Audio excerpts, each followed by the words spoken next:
So ഇത് unbox ചെയ്യാൻ വേണ്ടിയിട്ടാണ് ഞാൻ വെള്ളം ഉടുപ്പൊക്കെ ഇട്ട് നേരത്തെ റെഡി ആയത്. എൻ്റെ ലൈഫിൽ ഞാൻ ആദ്യമായിട്ടാണ് എനിക്ക് വേണ്ടിയിട്ടൊരു ഫോൺ വാങ്ങുന്നത്. അത് ഞാൻ കുറേ ആലോചിച്ച് വാങ്ങിച്ചൊരു ഫോണാണ്. ഞാൻ ഇത്രയൊന്നും ആലോചിക്കുന്ന ഒരാളായിരുന്നില്ല ഒരു സാധനം വാങ്ങുമ്പോൾ.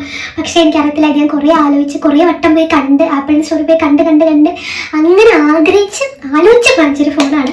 ഇത് വന്നിട്ട് ഒരാഴ്ചയുടെ മേലെയായി. പക്ഷെ ഞങ്ങൾക്ക് എല്ലാവർക്കും പനി ആയതുകൊണ്ട് തുറക്കാനുള്ളൊരു മൈൻഡ് ഒന്നും ഉണ്ടായിരുന്നില്ല.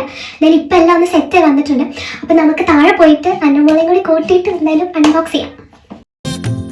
ഒരു സ്വപ്നം പോലെ കൺമുന്നിൽ കണ്ടേ പല നാളായി കാക്കും ആശകൾ കലിതുള്ളും കടലും